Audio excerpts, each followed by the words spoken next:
Welcome, sleepy soul. I'm your storyteller tonight, here to help you drift into deep, peaceful sleep. Before we begin, don't forget to like the video and subscribe for more bedtime stories.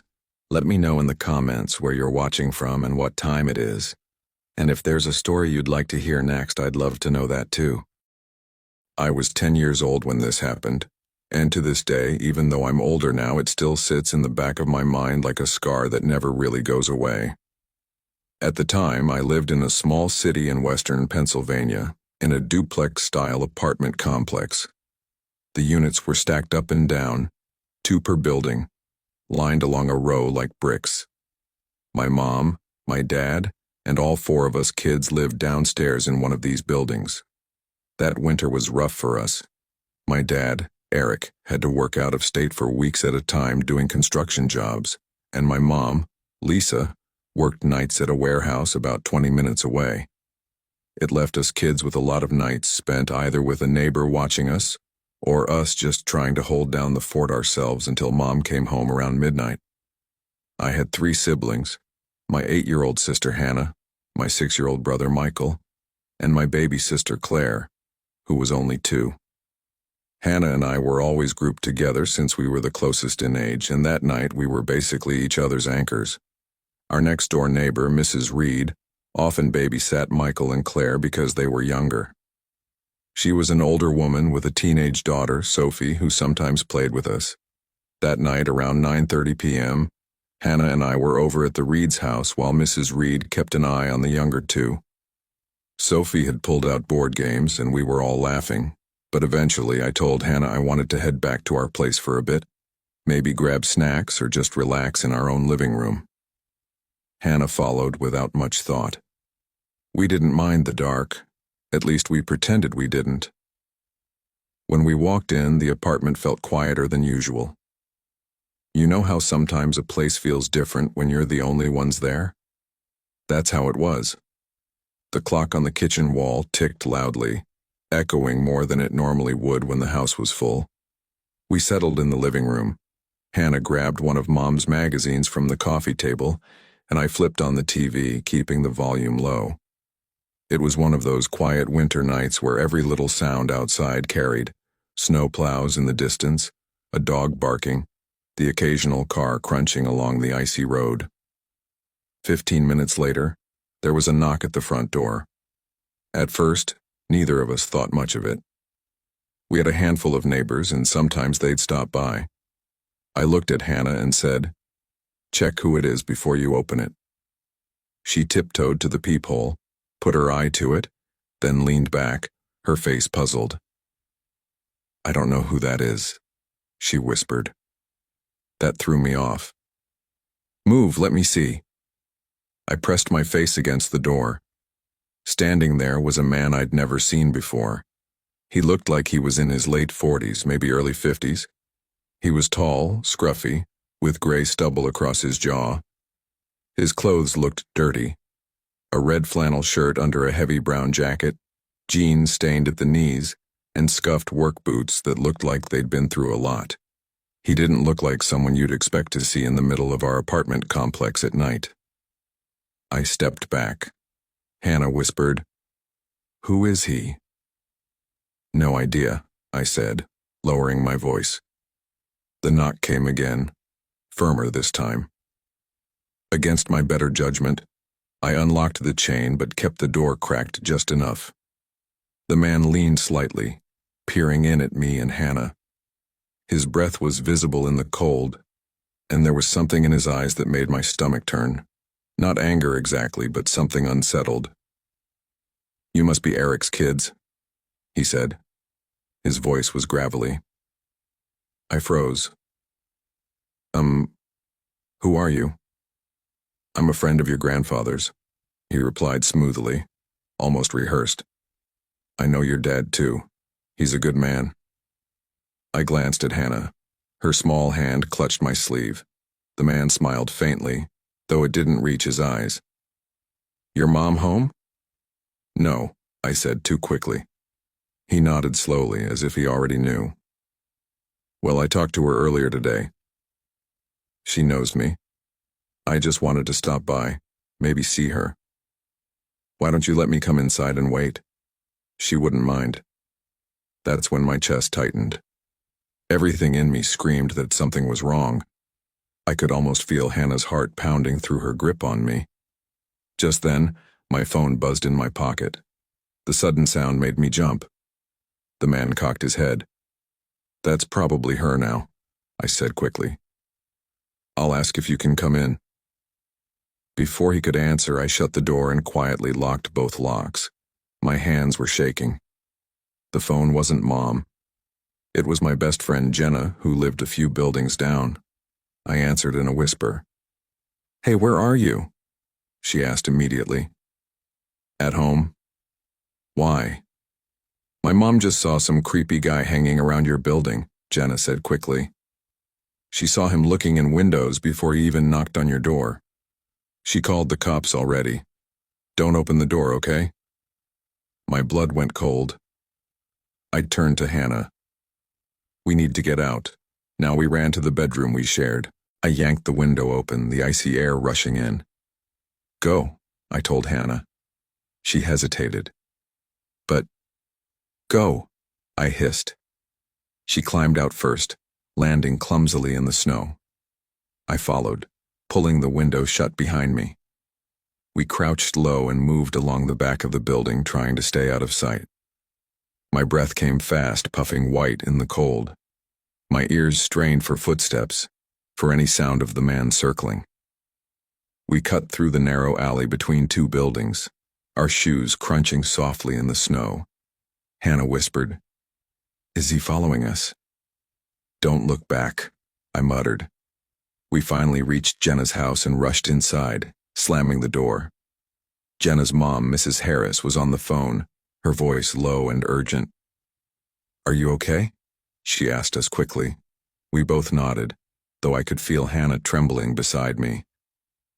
The police arrived before my mom. 2 officers took statements from us, their radios crackling as they stepped back outside to search. They checked our apartment too, but the man was gone. They said they'd patrol the area, but unless he came back, there wasn't much they could do. When my mom finally got there, she looked pale, shaken. She hugged us tight, her hands cold from the night air. Later, after things settled a little, Mom told me something that made my stomach twist even more. Earlier that day before work, she had gone to a corner store with our upstairs neighbor. She had taken baby Claire in the stroller. As they were leaving, a man had stopped her. He looked at Claire, then at Mom. He looks familiar, he'd said. Who's his dad? Mom, caught off guard, just told him my dad's first name, Eric. The man then said our last name. Mom hadn't told him. You're Eric's wife, huh? I knew your father-in-law, he had said. Mom had laughed it off and left quickly, uneasy. She'd even taken a different route home, hoping to throw him off if he was following. But he must have found his way to our apartment anyway. 2 days later, I overheard Mom talking to Mrs. Reed. She had gone to the leasing office to check the security footage. Around 4 a.m., the man had come back. He tried every window, one by one. Each one was locked, but he spent time at each, testing, pulling, pressing his face close. The camera showed him circling our apartment slowly, methodically, and then just before sunrise he walked away into the snow and never came back. I think about it sometimes. What if I had let him in? What if Jenna's mom hadn't seen him before he knocked? What if one of those windows hadn't been locked? I'll never know what he really wanted, but I know for sure that night could have ended in a way I don't even want to imagine. And that thought alone has kept me up on more nights than I can count.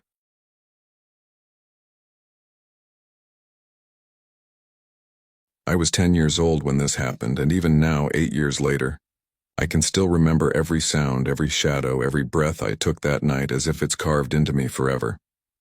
Back then, my family lived in a quiet suburb outside of Bergen, Norway. It wasn't the kind of place you worried much about crime.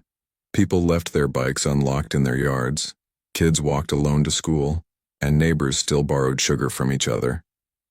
My parents weren't divorced yet, and I lived with both of them and my two younger brothers, Daniel, who was 6 at the time, and Adrian, who was only 3.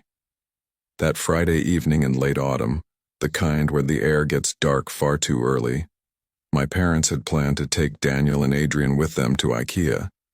They wanted to get a new bed frame and a couple of shelves for the living room. I hated IKEA trips even as a kid. The long walking paths through the store felt like endless mazes, and by the end you were tired, cranky, and usually arguing over a lamp. So when my mom, Helena, asked if I wanted to come, I said, "No, I'll stay home. I'm tired." "Are you sure, Alina?" my mom asked, standing in the hallway with her jacket halfway zipped. "Yeah," I said, already sitting cross-legged on the couch, TV remote in hand. "I'll be fine." My dad, Lars, gave me a quick glance. "We won't be long. Lock the door and don't open it for anyone." I nodded. "I know." That was the kind of neighborhood where you didn't feel unsafe, but my dad was the type who never skipped on warnings. They left, and suddenly, the apartment felt bigger than usual. Quiet, too. I turned on the TV, flipped through a few channels until I landed on some cartoon rerun. The glow of the screen painted the walls in flickering colors, and for a while, I just let myself sink into it. But around 30 minutes later, I started craving candy. It was Friday after all, and in Norway, Fridagskos, Friday coziness, is a kind of tradition. Chips, chocolate, soda, something sweet to celebrate the weekend. The small convenience store, Solberg's, was less than a 10-minute walk from our apartment. I grabbed my hoodie, pulled it over my head, and slipped on my sneakers. Locking the door behind me, I stuffed the key into my pocket and started walking. The sky was already dark, but the streetlights gave the road a soft orange glow. The air smelled faintly of wet leaves, since it had rained earlier that day. The streets were quiet, except for a few people walking their dogs. By the time I got to Solberg's, I had already rehearsed in my head exactly what I'd buy: a bag of Smash, a small soda, maybe some sour candy. The lady at the counter, an older woman named Randy, knew my family well. "All alone tonight, Alina?" she asked as she scanned my things. "Yeah, my parents went to IKEA, I replied. "Ah, I see. Well, enjoy your treats." She smiled, handing me the bag. I said thank you and walked back out, hugging the little plastic bag against me. Halfway home, that's when I noticed him. A man on a bicycle was approaching from the opposite side of the street. At first glance, he looked like he was struggling to keep balance. The bike wobbled back and forth, his legs pedaling unevenly. My first thought was that he was drunk. That wasn't common in our area, but not impossible. I glanced at him quickly, not wanting to make eye contact. His jacket was too thin for the cold weather, his hair messy, and even from a distance I could feel something off. He muttered something as he rode past, and I kept walking faster. But then he shouted, "Hey, stop a second." His voice cracked, slurred, but loud enough that it echoed through the empty street. I froze for half a second before forcing myself to keep walking. My heartbeat quickened. "Girl, wait." That time it was clearer. He was talking to me. I broke into a run, clutching the bag tighter. Behind me I heard the screech of his bike as he turned around. The chain rattled. My sneakers slapped against the pavement. Our apartment complex backed onto a small patch of forest that acted as a shortcut. If I took that path, I'd reach home faster than if I stayed on the main road. Without thinking twice, I darted into the woods.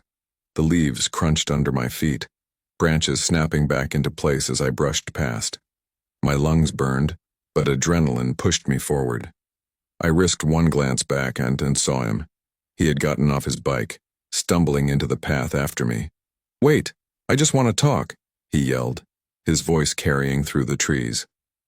I didn't answer. I just ran harder. By the time I burst out of the woods and saw our apartment building, My chest was heaving, and my legs ached. I fumbled with the key, hands shaking so badly I nearly dropped it, before finally unlocking the door. I slammed it shut behind me and twisted the lock. For a second, I just stood there, listening to the pounding of my heart. Then I moved quietly into the living room, where the two large windows faced the front yard. I didn't turn on the lights, afraid of being seen. Instead, I crouched and carefully peeked through the blinds. He was there, standing right in front of our door, only a few feet away, breathing heavily as if he had just run the same distance I had. His face was pale under the yellow glow of the streetlight, and his eyes darted around nervously before locking on the window. On me. I stumbled back, my hand over my mouth to keep from making a sound. A moment later, he walked right up to the door and started knocking.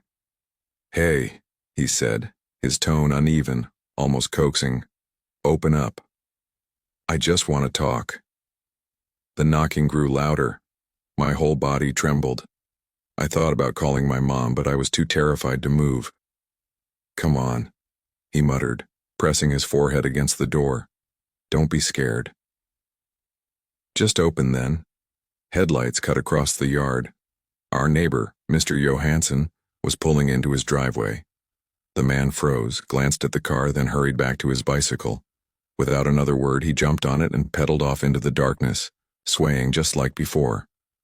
I stayed crouched by the window until I couldn't hear him anymore. When my parents finally came home with the boys, I didn't say a word. I don't know why. Maybe because I didn't want them to think I'd made a mistake by staying home, or maybe because I was too shaken to put it into words. It wasn't until years later, when I was 16, that I told my mom. She went pale, her hand covering her mouth, horrified. "Why didn't you tell us?" "Alina, that's terrifying." And all I could do was shrug, even though the memory still haunted me. Because the truth is, I didn't have an answer. That night changed the way I saw safety. It was the first time I realized danger could creep into even the quietest corners of the world. And the image of that man's eyes staring at me through the glass, it's something I'll never forget.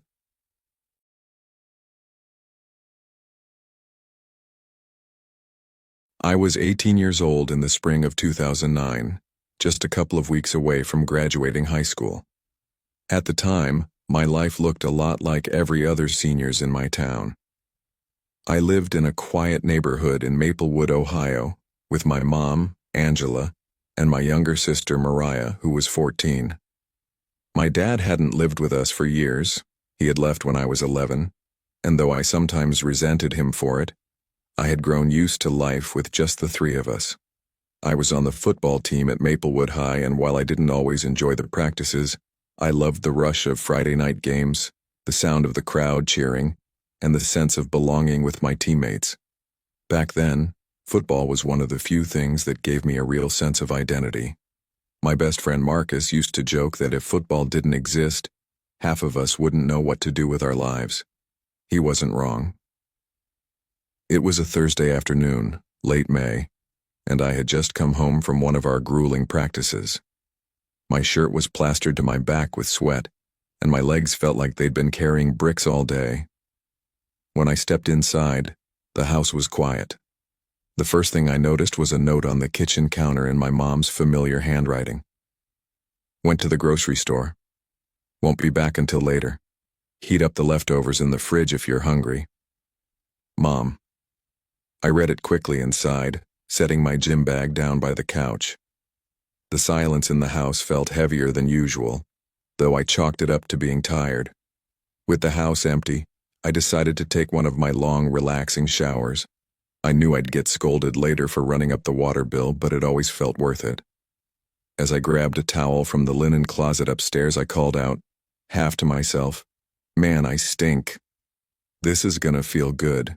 I cranked on the shower and let the hot water run. Stepping in, I leaned my head back, letting the spray wash away the sweat and grime of practice. When I was home alone, showers were my guilty pleasure. I could stand there for 20 minutes, maybe even 30 without a single interruption. I don't know how long I'd been in when I heard the first sound, the distinct, loud beep of our smart lock downstairs. I froze, my hand still pressed against the tiled wall. The noise wasn't faint. It cut through the running water and the thick bathroom walls clear as day. That beep only meant one thing. Someone had unlocked the front door. "Mom?" I whispered under my breath. I shut the water off instantly, heart pounding in my chest. Wrapping the towel around my waist, I pressed my ear to the door. I didn't hear anything at first, just silence. Pulling on some shorts and a t-shirt as quickly as I could, I crept out of the bathroom and down the stairs. From the top of the landing, I could see that the front door was slightly ajar. That didn't make sense. My mom's car wasn't in the driveway. She couldn't have just walked here with bags of groceries, not with how far away the store was. I stepped outside, scanning the street. No car. No movement. The evening light stretched long shadows across the lawn. My gut twisted. "This doesn't feel right," I muttered, trying to convince myself it was nothing. I turned back toward the house and stepped inside, moving cautiously. I checked the living room first. Nothing. Then I turned into the kitchen, and that's when my blood ran cold. A man I had never seen before was crouched low near the pantry. His back was to me, but I could see he was holding something metallic, glinting under the overhead light. At first I thought it was some kind of tool, but then the shape registered. It was a knife. I slapped a hand over my mouth, every muscle in my body locking up. He hadn't noticed me. Not yet. For a split second I thought about bolting out the front door, but if he turned and saw me, I'd never outrun him. My phone was upstairs in my room. The only thing I could do was retreat quietly and hope he didn't hear me. I backed up the stairs, one careful step at a time, until I was in my room with the door shut and locked. My hand shook as I grabbed my phone and dialed 911. "911, what's your emergency?" A calm, female voice answered. I tried to steady my breathing, but the words spilled out in a frantic whisper. "There's someone in my house. He's got a knife. Please, please send someone." The operator's tone softened, but it was firm. "Stay hidden. Do not try to confront him. Officers are on their way. Stay on the line with me." Tears stung my eyes as I crouched near my bed. My heart felt like it was beating in my throat. Then I heard it. Footsteps, slow, deliberate, creaking on the staircase. Each one was like a hammer in my skull. I gripped the phone tighter. "He's coming upstairs," I whispered. "Stay quiet," the operator urged. "Don't make a sound. Help is close." The footsteps stopped outside my door. For a few seconds, the silence was worse than the noise.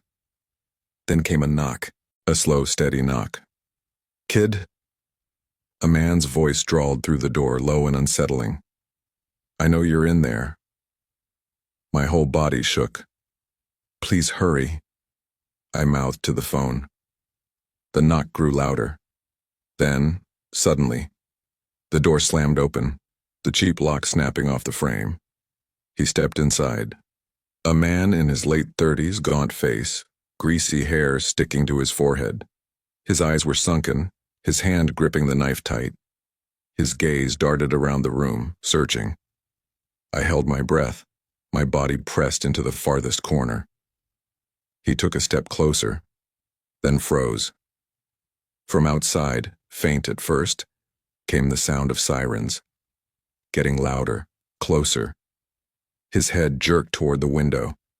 He cursed under his breath and bolted out of the room. I heard him thundering down the stairs, then the slam of the back door. Moments later, heavy knocks rattled the front door. "Police! Open up!" I stumbled down the stairs, my whole body trembling as I yanked the door open. 3 officers stood there, one of them already moving past me to clear the house. "Are you okay?" another asked. I nodded, my throat dry. He was just here. He had a knife. He went out the back." My mom pulled into the driveway not long after. her face pale with shock when she saw the squad cars outside. She dropped her grocery bags on the sidewalk and rushed toward me. "Michael! Oh my God, are you okay?" she cried, wrapping me in a hug so tight I could barely breathe. I broke then, sobbing into her shoulder. The police never found him. They told us later he must have escaped through the breezeway door, which had another lock, one that looked like it had been picked. There were no broken windows, no forced entry anywhere else. To this day, I don't know how he knew the code to our front door, or why he chose our house. But I'll never forget the sound of that knock at my bedroom door, or the way his voice cut through the silence of my home. Sometimes, even now, when I hear a door creak or the faint beep of a lock, I feel that same icy fear crawl up my spine, because I know how close I came to never making it out of that room alive.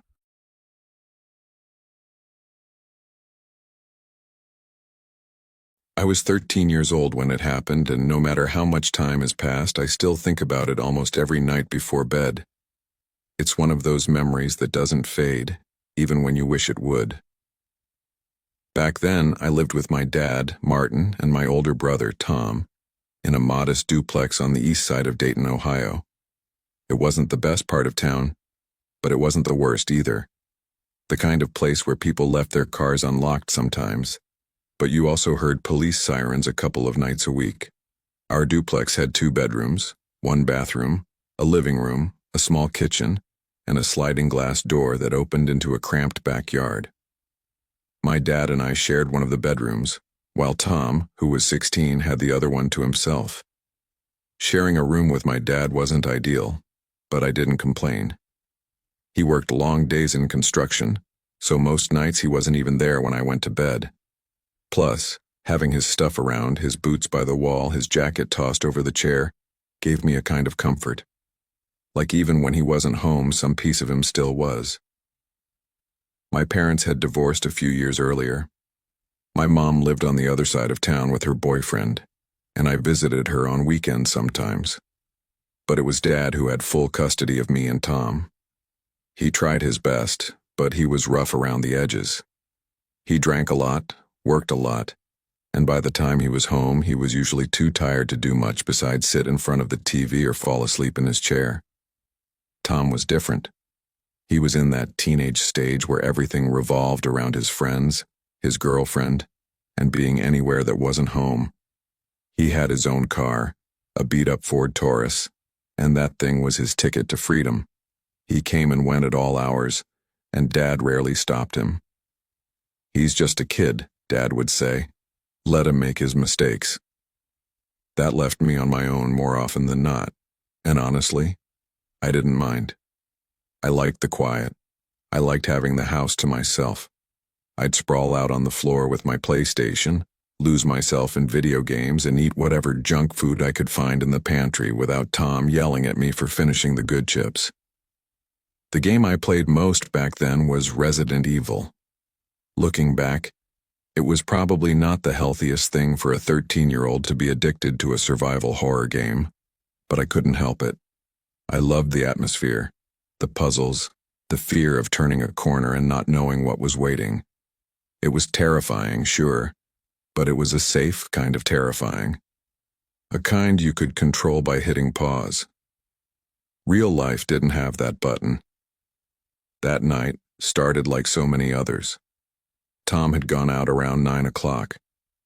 "Don't wait up for me," he said, tugging his hoodie on as he headed toward the front door. "Where are you going?" I asked, though I already knew the answer would be vague. He gave me that smirk older brothers perfect at a young age, the one that says you don't need to know. "Out," he replied simply. Dad was sitting on the couch lacing up his boots. "Don't lock yourself out again," he said to Tom.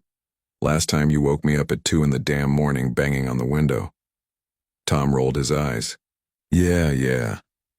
You think I'm kidding?" Dad shot back. "You do it again. You're sleeping in the car." "Fine," Tom muttered, and he was gone. Dad stood, slipped on his jacket, and turned toward me. "I'll be back late," he said. "You good here?" Yeah, I said, not looking up from the controller in my hands. You lock the door after me? I will. His face softened. That's my boy. He paused, scratching his jaw like he was about to say something else, then just muttered, Love you, kid. Love you too, I said automatically. And just like that, I was alone. I locked the front door, slid the deadbolt, and returned to the TV. The minutes blurred into hours as I wandered through the pixelated halls of the Spencer mansion, fighting off zombies and trying to conserve ammo. Outside, cars came and went, the hum of the neighborhood fading as people turned in for the night. By midnight, I could barely keep my eyes open. I saved my game, shut off the PlayStation, and crawled into bed. The house was silent, except for the occasional creak of the old wood settling. That's when I heard it. Shh. The unmistakable sound of the backsliding door being forced open. It was loud, louder than it had any right to be. That door was stubborn. You had to really shove it to make it move. My eyes flew open, my chest tightening. It couldn't be Tom. He never came in that way. And Dad? Dad always had his key. I froze, ears straining. Footsteps. Slow, deliberate, heavy. Crossing the dining room, moving into the kitchen. Whoever it was, they weren't trying to be quiet. My heart hammered. I told myself to yell, to say Dad, or Tom, but I didn't. Something deep down told me it wasn't them.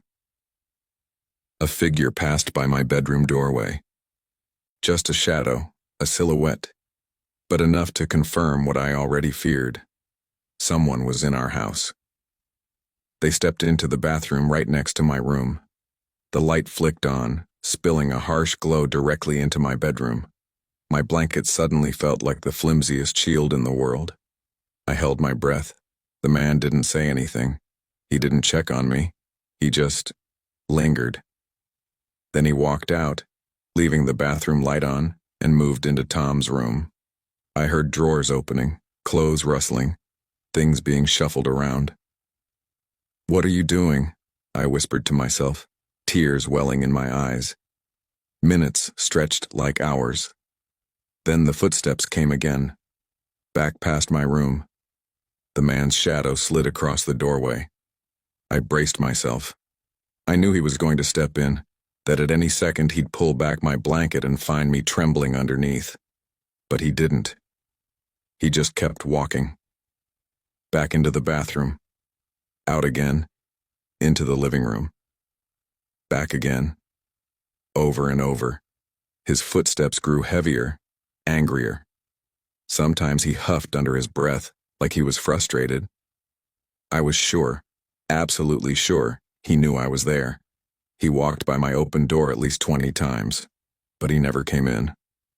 Finally, after what felt like an eternity, the footsteps faded. The sliding door screeched open again. Then silence. I didn't move. Not for minutes. Not for an hour. My body shook violently, but I stayed still, terrified that if I shifted even an inch, he'd come back. At some point, exhaustion dragged me into a restless sleep. When I woke, sunlight filled the room. Dad was snoring beside me, still dressed in his work clothes from the night before. Tom was in his room, asleep, his shoes kicked halfway across the floor. I shot up, panicked. "Dad," I said, shaking him. "Dad." He groaned, rubbed his eyes. "What?" "Were you home last night?" I demanded. "What are you talking about?" "Did you come in through the back door?" He frowned. "No." "Why would I do that?" "I got my key." I turned to Tom, who had stumbled into the hallway, yawning. "What about you?" I asked. "Did you come in the back way?" He blinked at me, confused. "Why would I?" "I came in the front. My keys in my pocket." He pulled it out to show me. I pressed them both again and again, but they swore it wasn't them. And the strangest part? Nothing was missing. No broken locks. No missing money. No stolen electronics. Just the memory of a man walking back and forth 20 times, right past my wide-open bedroom door, and never once stepping inside. I'm 34 now, and I still don't know who that man was or what he wanted. I know what I saw. I know what I heard. And I know he had every chance to hurt me. But he didn't. Sometimes I tell myself it was a burglar, spooked by something. Sometimes I tell myself I dreamed it. But deep down, I know the truth. There was a man in our house that night.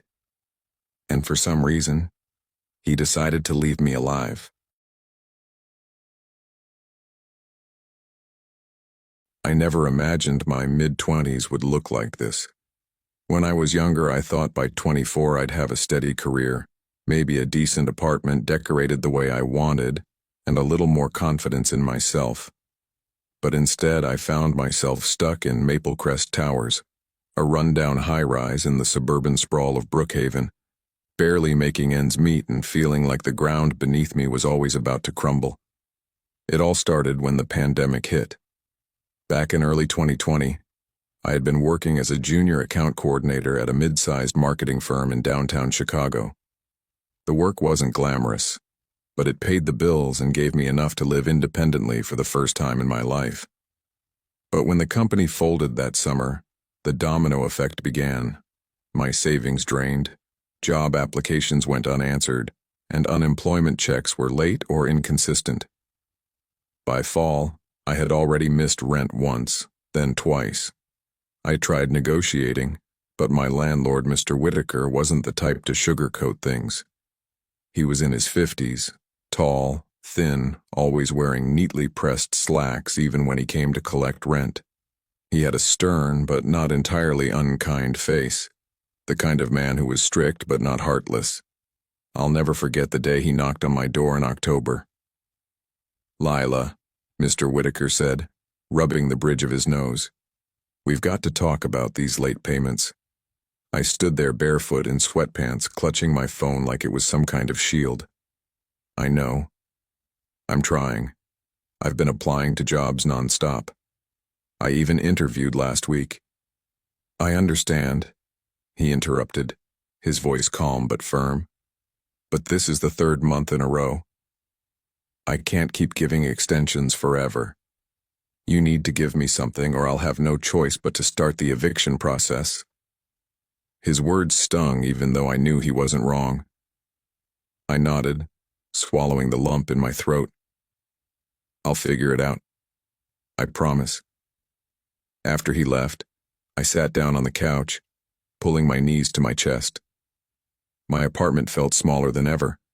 Just a one-bedroom with beige walls, thin carpets, and a kitchen counter that always seemed a little sticky no matter how much I scrubbed. Out of habit, I texted my boyfriend, Ethan. Me. "Rough day. Whitaker's threatening eviction again." Ethan. "I'm sorry, babe. I know you're trying. Wish I could do more." Me.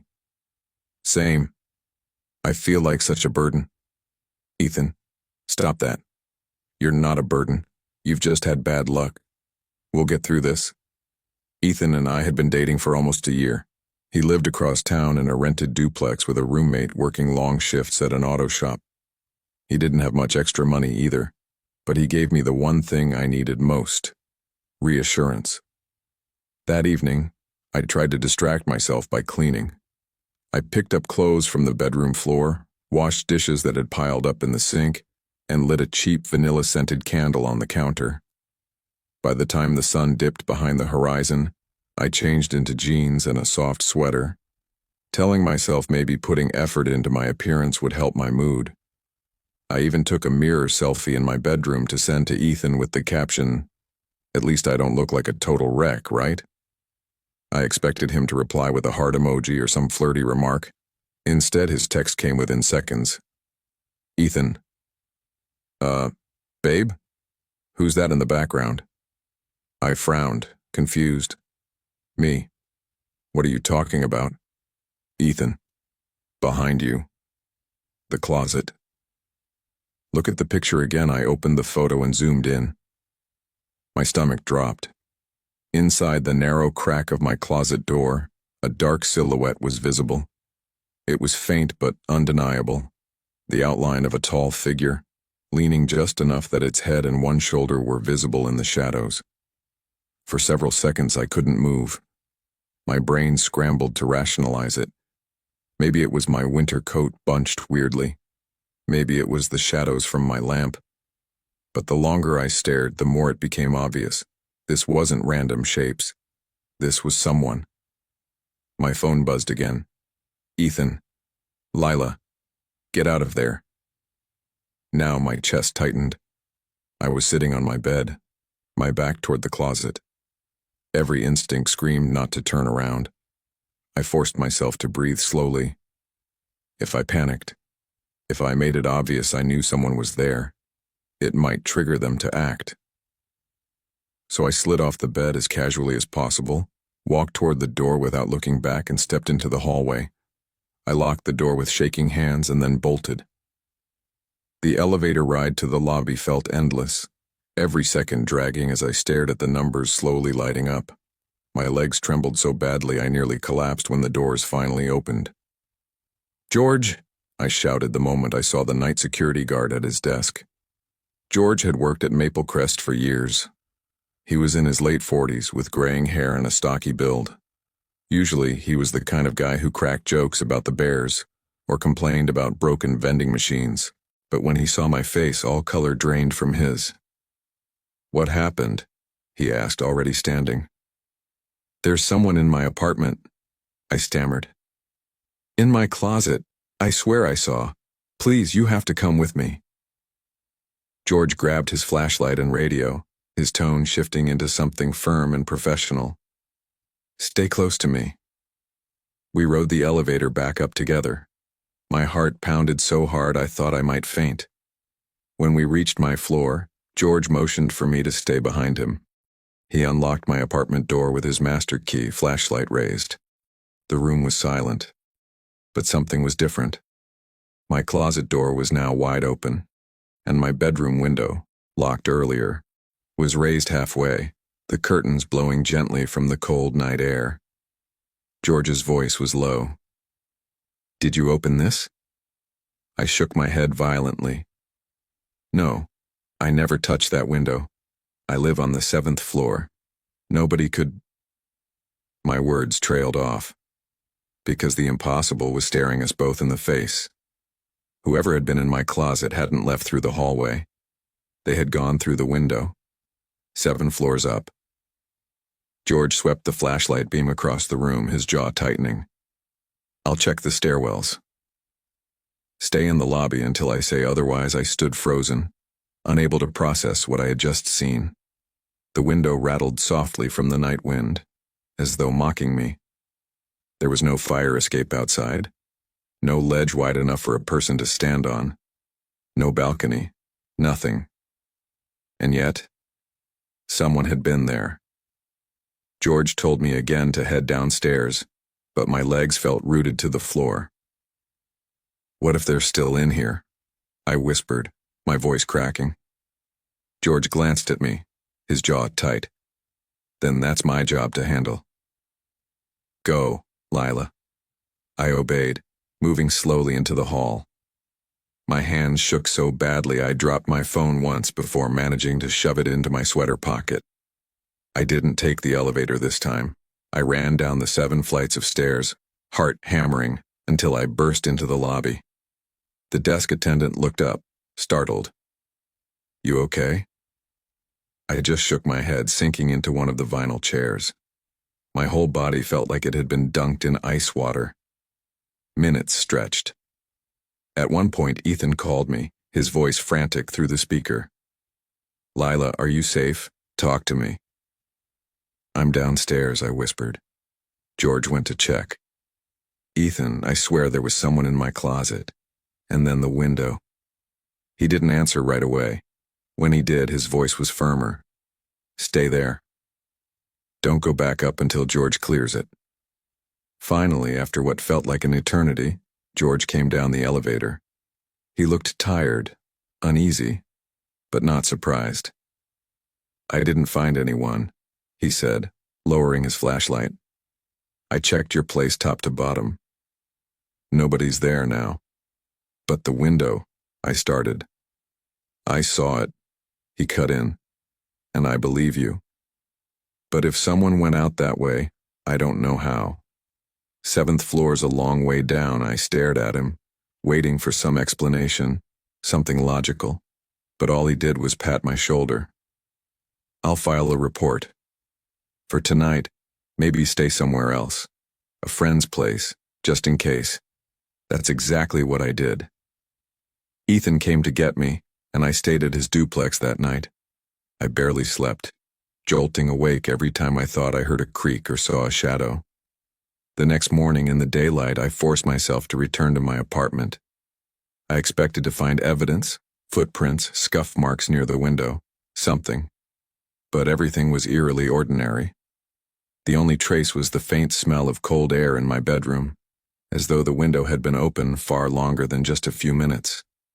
Mr. Whitaker stopped by later that day after George filled him in. "You need to file a police report," he told me.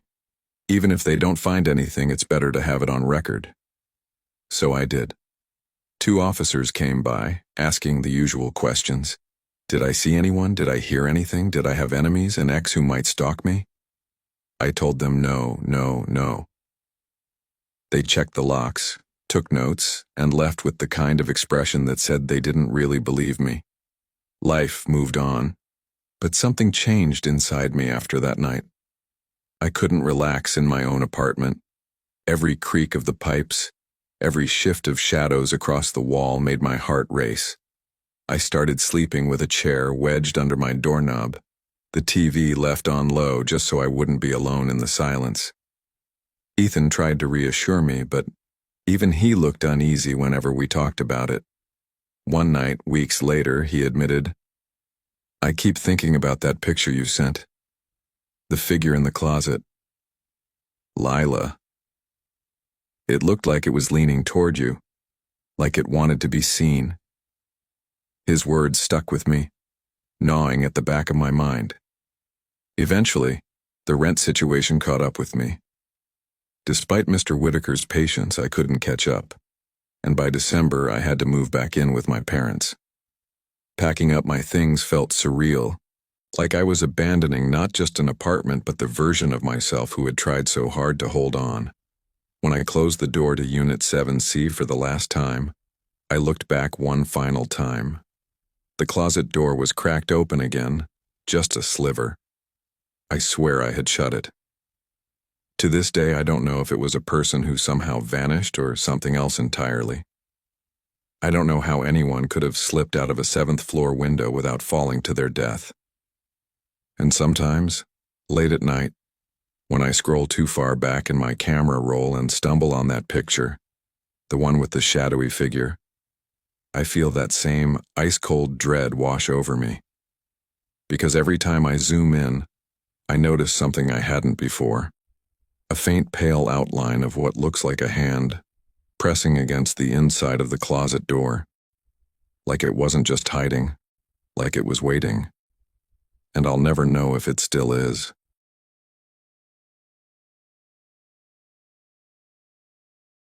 I've always considered myself someone who doesn't scare easily. Horror movies, I grew up on them. Creepy true crime podcasts, I binged them while doing homework. Being alone in a big house never really fazed me before.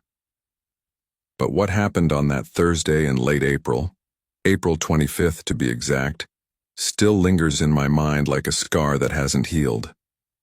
I'm 20 years old, a college sophomore, and I live with my parents in a semi-rural part of Oregon, about 20 minutes outside of a mid-sized city.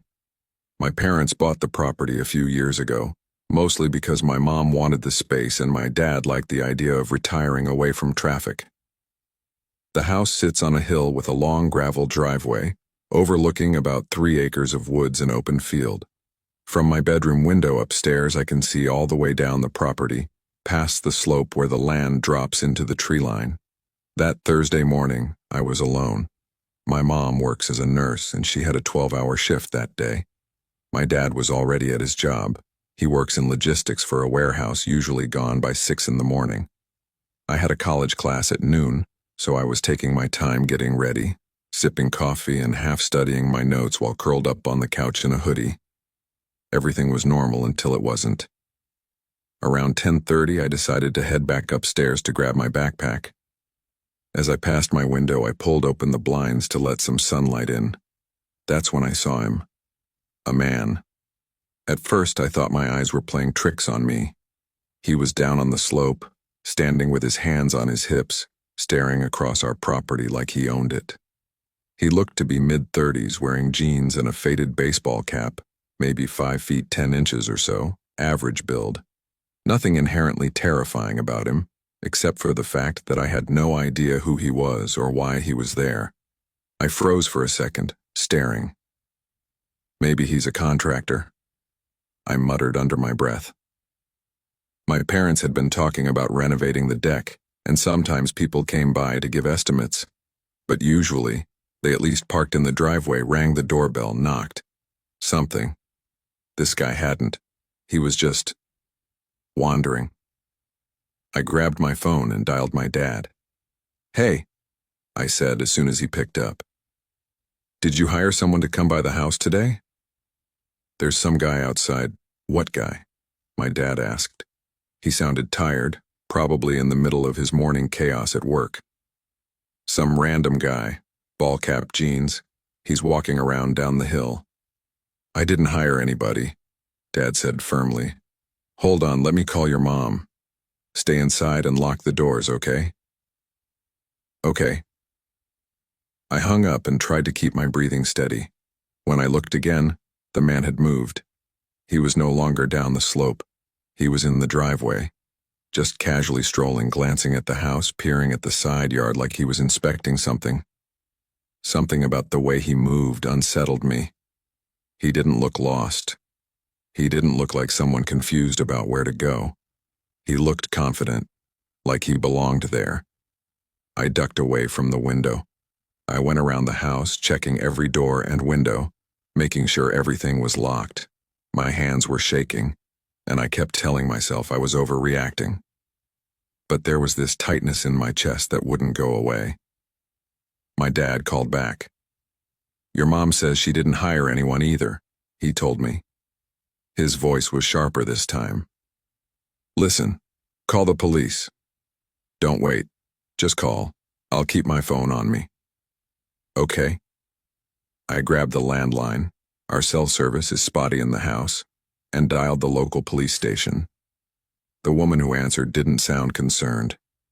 I explained everything. Strange man, walking around the property, no reason to be there. She sighed, almost like I was wasting her time, and said, "That's not an emergency. Call the non-emergency line." My stomach dropped. "Ma'am, I'm a college student home alone, and there's a man circling my house. He hasn't knocked, hasn't said anything. He's just there." "Call the non-emergency line," she repeated, giving me the number. I hung up, frustrated, and immediately dialed it. The call rang, then clicked to an automated voice. "Thank you for calling the non-emergency hotline. Nobody is available at this time. If this is an emergency, please hang up and dial 911. I stared at the phone, stunned. This wasn't real. It felt like some cruel test. I dialed 911. The operator's voice was calm, almost too calm. 911, what's your emergency?" "There's a man outside my house," I said quickly. "I don't know who he is. He's been walking around for at least 15 minutes. He has a white Honda parked in front of my house. No plates. Please send someone." The operator asked me a series of questions. His clothing, his build, whether he was armed. I peeked through the blinds, whispering what I saw. By now the man was sitting in his car. I could hear something blasting from inside. Maybe a radio, maybe a phone call. A loud male voice carried through the still air. "Stay on the line with me," I told the operator. Then, suddenly, the call cut out. Just dead silence, followed by the sharp click of a disconnect tone. I blinked, staring at the phone. Before I could redial, my phone buzzed with an incoming call from an unknown number. My first thought, maybe it was the dispatcher calling me back. I answered. All I heard was heavy breathing, deep, slow, intentionally drawn out. My blood ran cold. Hello? My voice cracked. No response. Just the breathing. I slammed the phone down, heart racing, and dialed 911 again. This time, a different operator answered, and before I could even explain, she said, "We're already dispatching officers to your address. Stay calm, stay inside." 20 minutes crawled by. I kept peeking from the upstairs window. The man was still in his car. He didn't leave, didn't even shift much, just sat there, like he was waiting for something.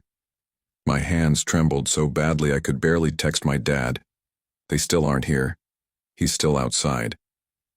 Dad called me immediately. "Stay upstairs." "Don't go near the door." "I know," I whispered. Every creak in the house felt amplified. Every shadow seemed like it was moving. Finally, after what felt like hours, I saw flashing lights at the bottom of the driveway. Relief washed over me until I realized the timing. The exact moment the police pulled in, the man started his car. He drove forward slowly, meeting them halfway. I watched as the cops stopped him. They talked for a few minutes, then let him go. When one of the officers finally walked up to my door, I opened it just enough to see his badge. "Ma'am," he said calmly, handing me a flyer. The man said he's a landscaper. He had an appointment here. I blinked at him. A landscaper? My parents never hired one. He shrugged. "Well, that's what he told us. Nothing illegal about being in your driveway." And just like that, they left. I called my mom as soon as they pulled away. "The cop said it was a landscaper," I told her, still shaking. "A landscaper?" she repeated, confused. "Why would we hire one? Our yard doesn't need work." I didn't call anybody. Dad didn't either. We both sat in silence for a moment. "So, who the hell was that man?" I whispered. No answer. Just the sound of my mom breathing heavily on the other end. That night I barely slept. Every sound outside felt like footsteps. Every passing car made me check the window. The next morning, I walked down to where the white Honda had been parked. On the ground, half covered in gravel, was the flyer the cop had handed me. A generic advertisement for lawn care services. No business name, no phone number, just an email address scribbled in shaky handwriting. I never emailed it.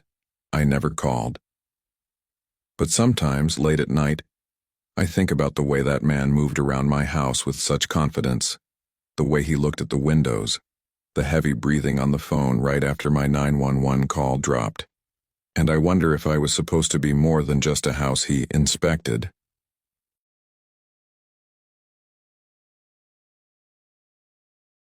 I never liked staying home alone, not because I was afraid of the dark, but because silence never sat right with me.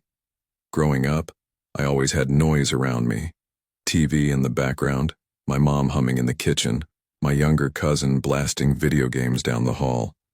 When everything was quiet, I felt like I could hear my own heartbeat too loudly, like the walls were listening. But by the time this story took place, I was 23 and living alone for the first time in my life in a 2-story townhouse on the outskirts of a mid-sized city in Indiana. My name is Elijah Whitaker, though most of my friends just call me Eli. I'd moved into that townhouse only 6 months earlier, in May of 2019, after finally saving enough to leave the apartment I'd shared with roommates since college. At first, it felt like freedom. I could decorate however I wanted, play music as loud as I wanted, leave the dishes in the sink without some passive-aggressive sticky note appearing. But that freedom came with loneliness too.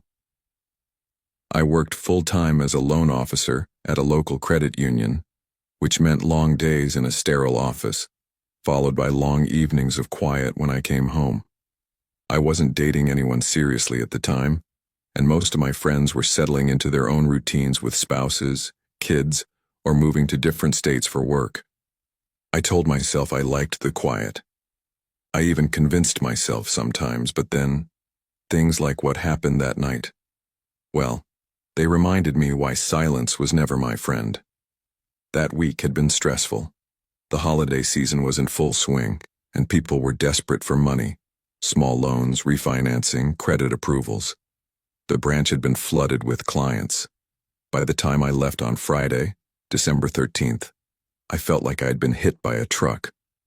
My coworker, Trent Myers, called after me as I was clocking out. "Hey, Whitaker," he said, running a hand through his messy blonde hair. "Couple of us are grabbing drinks at O'Malley's. You coming?" I shook my head. "Not tonight, man." "I'm wiped. Just want to crash," Trent smirked. "Suit yourself. Don't let that big old house of yours eat you alive." I laughed, but it stuck with me longer than it should have. Saturday morning, I woke up around 9. The winter light pushed through the blinds in my bedroom, thin and pale. I made coffee, put on a record, Fleetwood Mac, because my mom used to play it every Saturday when she cleaned, and tried to relax. Around noon, I got a call from my mom. "You coming tomorrow, right?" she asked. "Yeah, of course," I said, sipping coffee. "What time you want me there?" "Early afternoon's fine." "I'll make lasagna. Your Uncle Martin and your cousin Noah are coming too." "Sounds good." It was normal, familiar, comforting. But I didn't realize how much I would cling to that normality later. By the time the sun set, I decided to order food instead of cooking. I was scrolling through my phone when I heard a faint sound from outside, like footsteps in snow. I froze, listening. It could have been a neighbor. My townhouse was part of a small cluster at the end of a cul-de-sac, only 6 units total. Still, something about the sound made me uneasy. I looked through the blinds in my living room, but the street outside was empty, bathed in the yellow glow of a street lamp. "Get a grip, Eli," I muttered. I went back to my phone, ordered pizza, and turned on the TV. Around 8:15, a knock rattled my front door. Not a light, polite knock. A heavy one, deliberate. My stomach tightened. I wasn't expecting anyone except the delivery guy, but the food app said it was still 10 minutes away. I walked to the door quietly and peeked through the peephole. A man stood on the porch, mid-30s, maybe older. He wore a gray hoodie, pulled up over his head, and had his hands shoved deep into the pockets. He wasn't holding a pizza box. He wasn't smiling. I didn't open the door. "Yeah?" I called through it, trying to sound casual. There was a pause before he spoke, his voice low, rough. "Sorry, man. My car broke down. Can I use your phone?" I hesitated. Every instinct screamed no. "Sorry, I can't help," I said quickly. "Good luck, though." Another long pause. Then, "Come on, man. Just a quick call. Won't take a minute." Something about the way he said it, flat, almost rehearsed, sent a chill up my spine. I said no. Sorry, I stepped back from the door. Silence. No footsteps walking away. Just silence. I went to the kitchen, trying to shake it off. That's when I heard it. The faint click of the back gate outside. My townhouse had a small fenced yard with a gate leading to the alley. My chest tightened. I grabbed a kitchen knife, the biggest one I had, and held it awkwardly in my hand as I crept toward the sliding glass door at the back of the house. The curtains were drawn, but I could see a shadow moving on the other side. "Who's there?" I shouted, trying to sound braver than I felt. No answer. Just the shadow shifting, slowly, like whoever it was didn't care if I knew they were there. Then the handle of the sliding door rattled. Once. Twice. My blood turned cold. I dialed 911 with shaking fingers. 911, what's your emergency? Someone's trying to break into my house, I whispered, crouching behind the counter. I'm at 1824 Millbrook Court. Please send someone fast. Stay on the line with me, the operator said. Are you alone in the house? Yes, I said, voice cracking. I heard glass shatter. My heart lurched. The back door. He's inside, I whispered. Oh my God, he's inside. Stay calm. Officers are on their way. Can you secure yourself in a room? I sprinted up the stairs, 2 at a time, knife still in my hand, phone clutched in the other. I slammed my bedroom door shut and shoved my dresser against it, heart pounding so hard I could barely hear. Downstairs, footsteps echoed. Slow, deliberate. Where are the police? I whispered into the phone. They're on their way. Just stay quiet. Stay where you are. The footsteps moved through my living room. I could hear drawers being pulled open, objects clattering. Whoever he wasn't in a hurry. Then silence again. I strained to listen. Minutes passed. My hand ached from clutching the knife too tight. Then suddenly, the floor creaked. Upstairs this time. My blood ran ice cold. He was on the 2nd floor. I held my breath as the footsteps came closer. He stopped right outside my bedroom door. The handle jiggled once, then twice. Then a voice, low and mocking, right on the other side. Open up, Eli. My stomach dropped. He knew my name. I didn't answer, didn't move. Open the door, he whispered, almost sing-song. I just want to talk. The door rattled harder. Then, silence. For a moment I thought he'd left. Then the sound of wood splintering filled the room. He was kicking the door. I pressed harder against the dresser, heart slamming. Police are almost there, the operator said in my ear. Hold on just a little longer. But in that moment I didn't think I'd last another second. Just as the dresser began to slide under the force of his kicks, a new sound cut through everything. The wail of sirens, close, growing closer. The pounding on my door stopped. For a few seconds the house was silent again. Then I heard quick footsteps retreating, the crash of the sliding door opening and the sound of boots crunching on snow outside.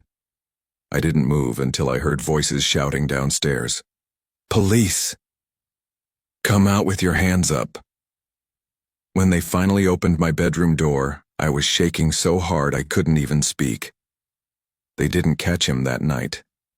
I had to give my statement while still trembling, my throat raw from fear.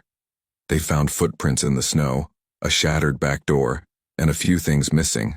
My laptop, my wallet, some random electronics. But what haunted me most wasn't what he took. It was the way he said my name. To this day, I don't know how he knew it. Maybe he'd been watching me.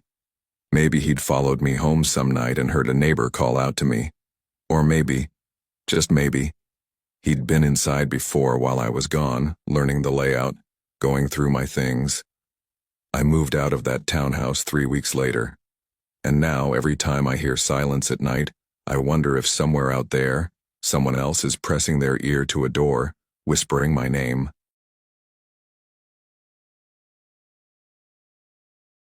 I live alone in a small 1-bedroom house in the quiet suburbs of Maplewood. For me, it's just the right size enough room to stretch out without feeling empty, and cozy enough that I can actually feel at home. I moved here about a year ago, hoping for peace after bouncing between shared apartments and tiny studio spaces for most of my 20s. My name's Liam Carter, and I work as a freelance graphic designer, which mostly means I'm on my laptop for hours at a time, headphones on, insulated from the rest of the world. The house itself is modest brick exterior, a small porch, 1-car garage attached, and a backyard that barely fits a grill and a couple of chairs. A quiet street ends just past my driveway, so there's rarely traffic or noise. At first, I loved the peace, the control, the sense of my own private space. But one night, that sense of security cracked in a way I'll never forget. It was a Thursday in late October. The air had that unmistakable chill that meant winter was around the corner, but not yet here. I'd spent the day working on a client project, alternating between my laptop and scribbling ideas in a notebook. Around 7, I made a simple dinner pasta with store-bought sauce and ate in front of the TV. "Okay, Liam," I said aloud to nobody. "Just a couple of episodes and then bed early. No late-night doom scrolling." The living room was silent except for the faint hum of the heater. My cat Milo curled on the arm of the couch, purring softly. I wrapped myself in a blanket and scrolled through the streaming options. Eventually, I settled on a new mystery show.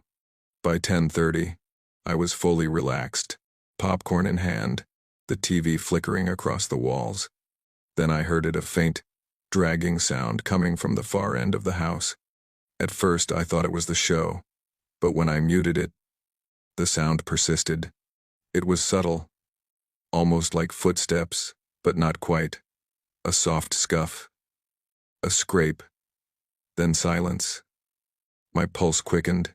"No, it's probably the heater," I whispered, trying to reason with myself. But the sound came again, clearer this time, near the garage. My breath caught. "Hello?" I called softly, trying not to panic. "Is someone there?" Nothing. Just the quiet settling of the house.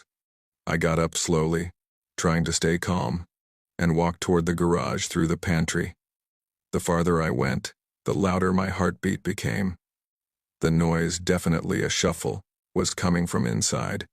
I paused at the garage door, hand hovering over the knob. I flicked on the garage light. Shadows stretched across the cement floor, empty shelves standing like sentinels. Nothing moved. I peered into every corner. "Okay, maybe I'm imagining it," I muttered, forcing myself to breathe slowly.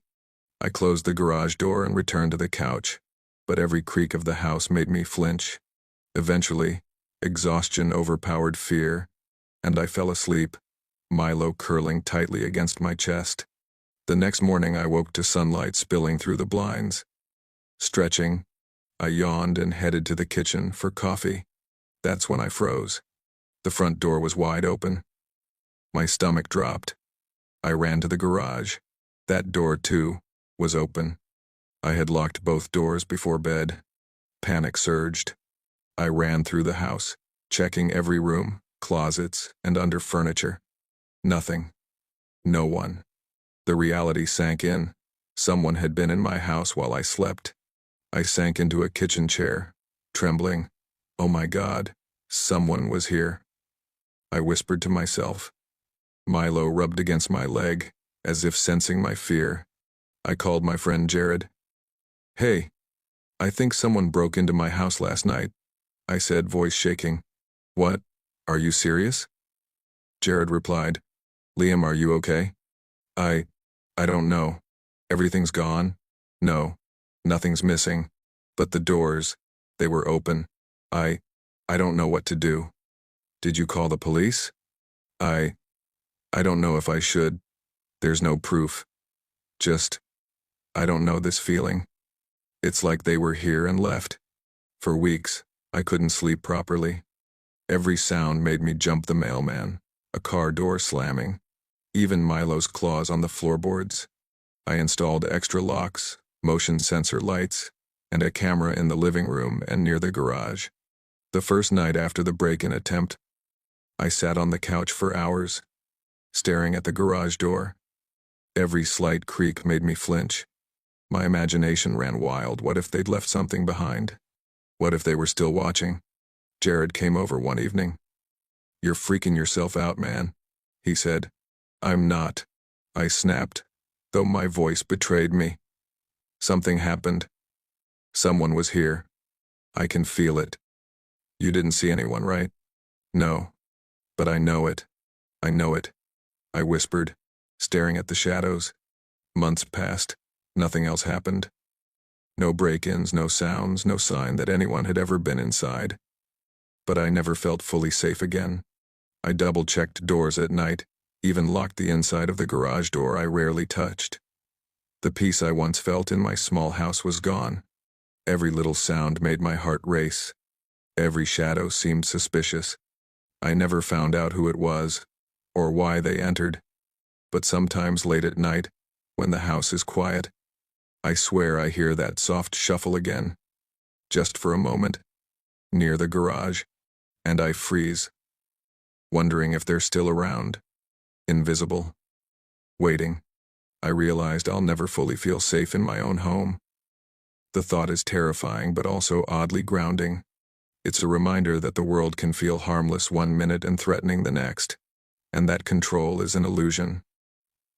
I live my life more cautiously now, but I never leave my doors unlocked again. Some nights I tell Milo, softly, "It's okay, buddy. We're safe." And yet, I know deep down, the house remembers, and maybe someone else does too.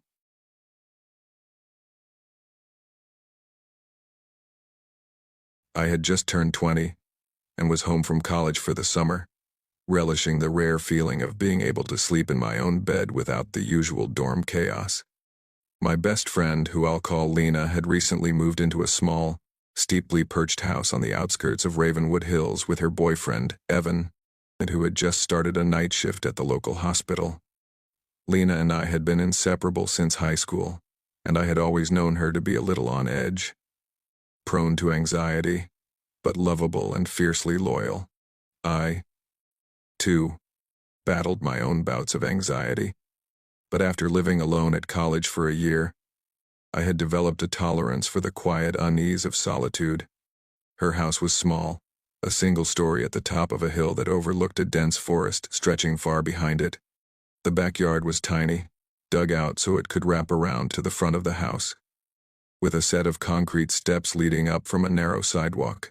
The kitchen had a back door with a large glass window, and outside that window was a motion sensor light mounted on the door frame, angled to illuminate the small sidewalk. The strange thing about it was that it couldn't detect anything in the yard itself, only movement on the sidewalk. It was a Tuesday when Lena first mentioned the light. She called me in a panic around 3 in the morning, her voice shaking so badly that I could hear her breathing over the phone. "Jade, you're not asleep, right?" she whispered. "I'm up. What's wrong?" I murmured, rubbing my eyes. "It's someone or something. The light outside. It keeps flickering on and off. I swear, Jade, it's moving." I took a deep breath. "Okay, slow down. Are you sure it's not just a raccoon or something? Or maybe the wind set it off?" She laughed nervously. "It's too precise. It's like someone is watching. I keep looking, and it stops, and then it starts again." I could feel her fear seep through the phone. "All right, Lena, I'll stay on the line with you. Just don't go near the door. Sit on the couch, stay calm. I'm here." She clutched her blanket tighter. "I can't. I feel like I can see it, Jade. I can't sleep." We stayed like that for hours, me whispering reassurances while she kept her eyes glued to the window. When Evan came home early the next morning, the light had remained dormant the entire night. His presence seemed to anchor the house, making the unknown feel slightly less threatening. "Maybe it was just someone doing a dry run," he said over breakfast. "I've heard about break-ins in the neighborhood across the street. Just be careful, Lena." The next time Evan had a night shift, Lena begged me to come stay over. I agreed, figuring that my presence would ease her anxiety and perhaps calm the strange occurrences. We arrived around 7 in the evening, carrying an air mattress for the living room. The night started normally enough. We watched a few movies, laughing and quoting lines from old comedies, trying to distract ourselves from the tiny unease that lingered at the edges of the house. Around 11, Lena suggested we make a quick trip to the vape store at the McDonald's about 40 minutes away. "Jade, you don't have to come," she said as we pulled out of the driveway. "It's late, and the roads are creepy." "I know," I said with a half smile. "But I'd rather be out with you than stuck here, imagining shadows and monsters." When we returned around 12:30 a.m., the air mattress was already inflated. We crawled onto it in the living room, the room dimly lit by a single lamp. Then, without warning, the motion sensor light outside tripped again. Lena, probably just an animal, I said, trying to keep my voice calm, though my stomach twisted into knots. No, Jade, look at it, it's on again, she whispered fiercely. The light flicked on and off intermittently, longer and longer each time. Lena, ever so anxious, went upstairs to grab Evan's gun. I followed slowly, my heart racing, but I tried to maintain a veneer of rationality. Jade, she called from the top of the stairs, I have a gun. I'm not afraid to use it. I forced a laugh. All right, that's comforting. The light flickered again, and I noticed how our shadows stretched long and thin across the living room walls. I couldn't shake the feeling that we weren't alone, that someone had been watching us, lurking just beyond the small perimeter of the house, waiting for a moment of weakness. Hours passed in silence, punctuated only by the occasional flicker of light. Around 4 a.m., I got up to grab a glass of water. When I turned back, Lena was lying on the mattress, her face pale, her eyes wide. Jade, get back, she whispered urgently. I froze, slowly turning my head to see the light outside once again cutting through the darkness. It wasn't just a reflection or a random flicker, it was deliberate, precise, and unmistakably human in its cadence. Who's there? I called out softly, but there was no answer. Just the steady hum of the forest and the occasional rustle of leaves. The light continued until the sun began to creep over the horizon, painting the sky in pale pinks and oranges. Then, suddenly, it stopped. No flicker, no movement, just silence. We considered calling the police but hesitated. What if they thought it was a prank call? What if Lena and I were accused of wasting their time? The thought made my stomach churn, but the memory of those hours left us both shaken, hyper-aware of every creak and shadow in the house. Even after that night, whenever Lena and I were alone in the house after dark, I felt a weight pressing on my chest, an unease that didn't belong to anything natural. I still think someone had ill intentions that night. Perhaps they intended to break in and realized we weren't entirely alone. Or perhaps it was something more sinister, a perverse thrill derived from watching our fear. Lena's anxiety worsened, and mine, though tempered by experience, never fully subsided. Every late night, every flicker of light in the darkness, brings me back to that summer night in Ravenwood Hills. And though nothing else ever happened again while Evan was home, or even afterward, I can't shake the nagging feeling that someone, somewhere, had been observing us, and that for those hours, we were not alone.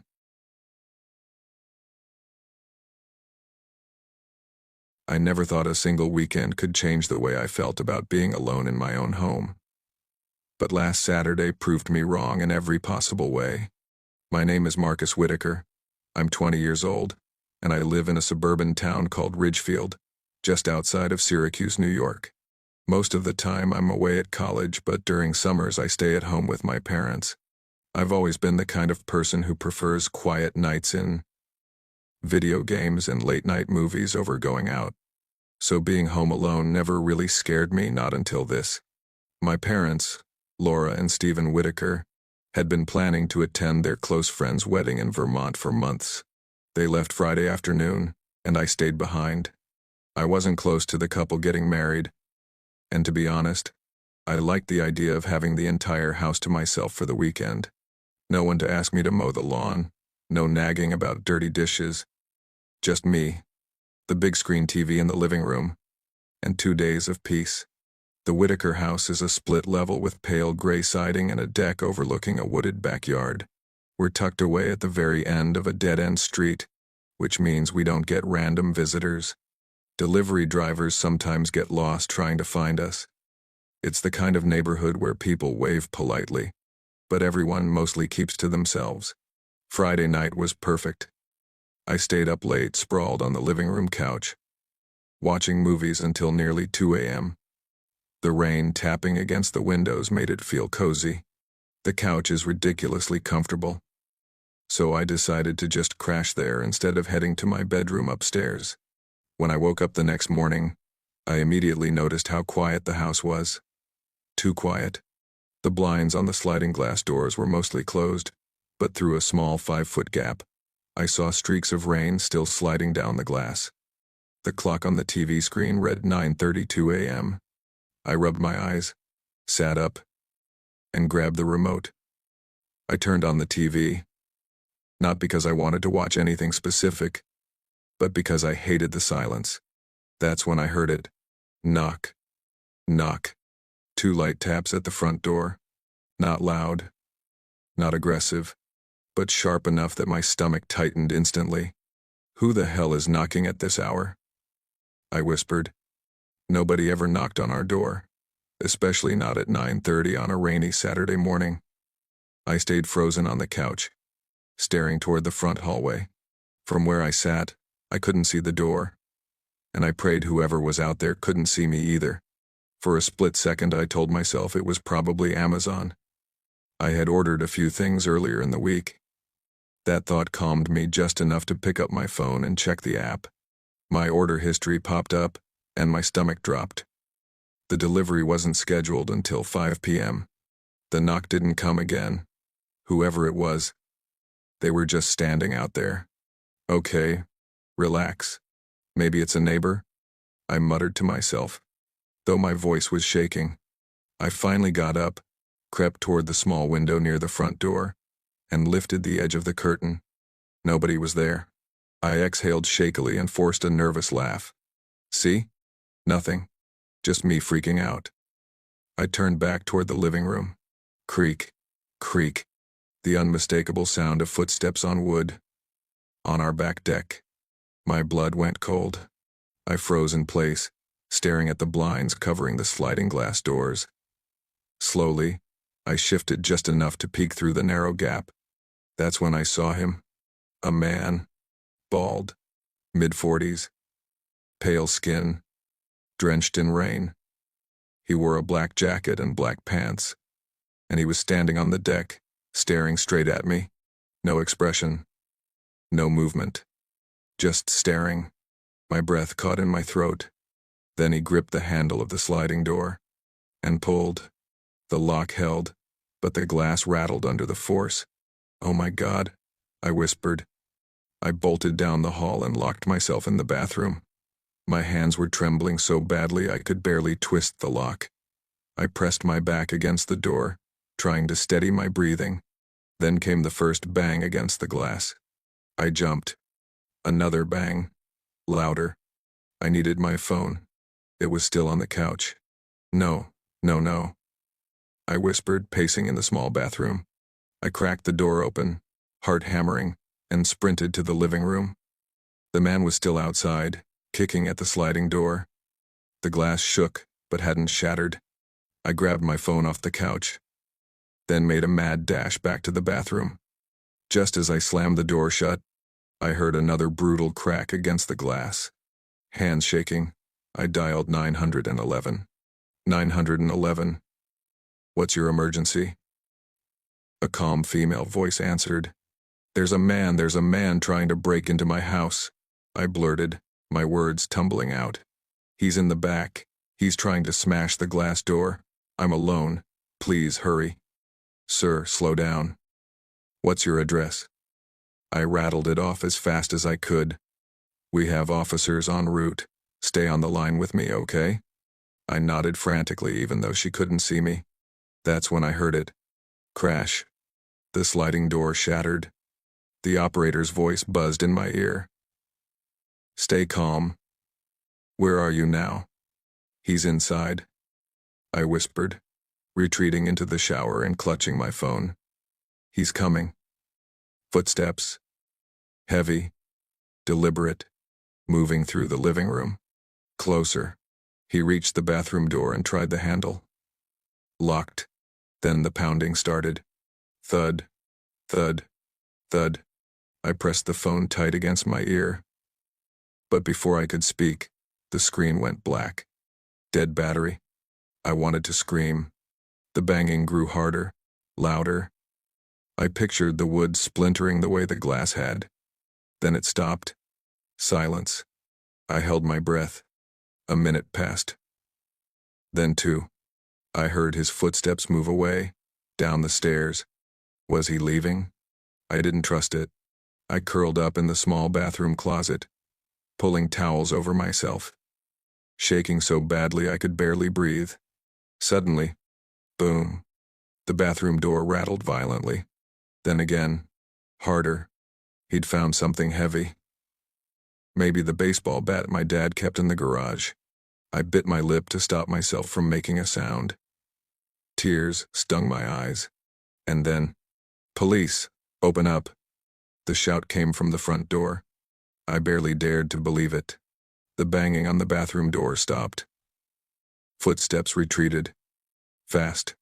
Then chaos erupted, shouts, commands. Heavy boots pounding the floor. "Put it down," hands where I can see them. More yelling, then silence. I didn't move until I heard a firm knock on the bathroom door. "Marcus? It's the police. You're safe now." I opened the closet door, then the bathroom door, stepping out with shaking legs. 2 officers stood in the hallway, their uniforms soaked from the rain. One of them spoke gently. "We've got him. You're okay." I wanted to collapse right there on the floor. The man had been caught in the backyard, still clutching the bat. He never said a word, even as they dragged him away. It's been a week since then. I still don't sleep in the living room anymore. I can't look at the sliding glass doors without remembering his face staring back at me. And the worst part? The police never figured out why he came to my house. He wasn't from Ridgefield. He had no connection to my family. He just showed up. Sometimes when I'm lying in bed, I swear I can still hear the soft echo of those 2 knocks at the front door.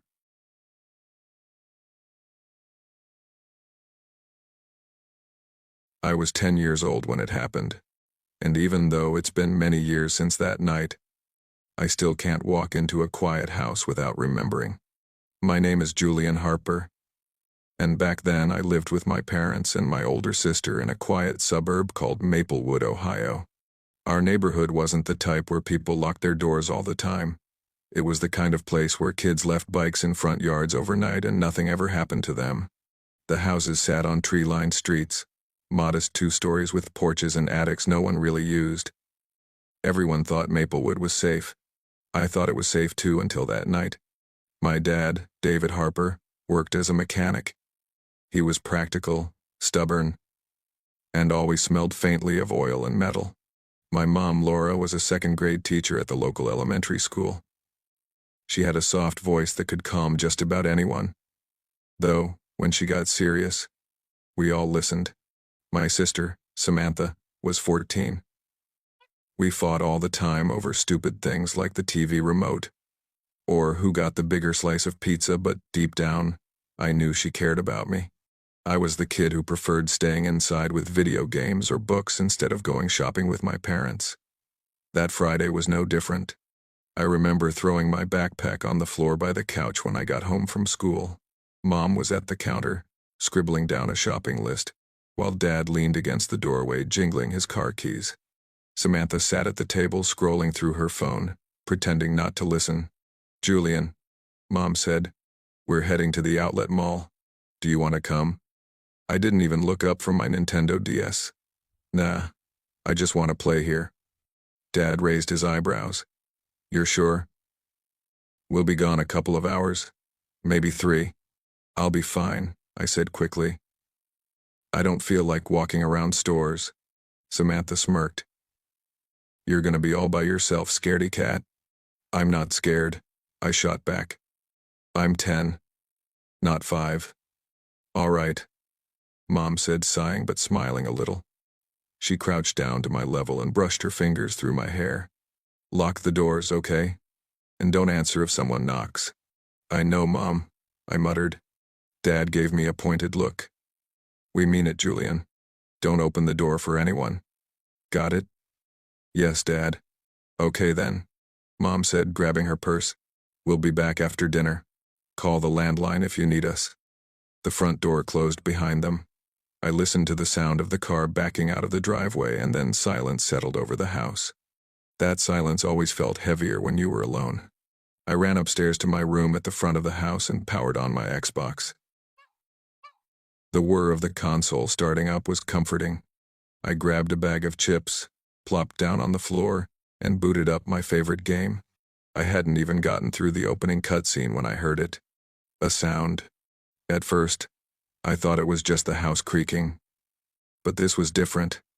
It was soft, deliberate, like weight shifting on wood. It came from the hallway right outside my bedroom. I froze. My door was cracked open about 3 feet. Slowly, I leaned forward and peered through the gap. That's when I saw him. A man, climbing down the wooden ladder from our attic. My stomach dropped so fast I felt like I was falling. He was tall, wearing a dirty jacket and jeans. His back turned to me as he carefully placed his foot on the hallway carpet. I jerked back into my room, my heart slamming against my ribs. He hadn't seen me. At least, I prayed he hadn't. For a moment, I just crouched there, frozen. My brain couldn't process it. Why was there a man in our attic? We never went up there except maybe once or twice a year for Christmas decorations. He started walking down the hallway, towards my room. Instinct kicked in. I dropped to the floor, slid under my bed, and pressed myself flat against the carpet. My heartbeat was so loud I was sure he would hear it. His footsteps creaked closer, then passed. He kept walking, heading down the stairs. From under my bed, with my ear pressed to the floor, I could hear the faint vibrations of him moving around downstairs. Drawers opening, a chair scraping. My chest ached from holding my breath. I wanted to run. I wanted to grab the landline in the kitchen and dial 911. But that was downstairs. Past him. I whispered to myself, "Stay quiet. Just stay quiet." Minutes crawled by like hours. Then footsteps on the stairs again. He was coming back up.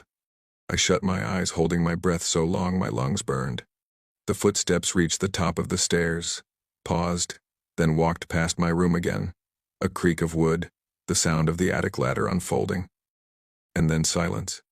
I stayed under the bed, I don't know how long. My legs were cramping, my chest hurt, but I didn't dare move. When I finally heard the familiar sound of a key turning in the front door and my mom's voice calling, "Julian, we're home." I bolted. I scrambled out from under the bed, sprinted down the stairs, and nearly crashed into Mom. "Mom, Dad, Sam," I screamed.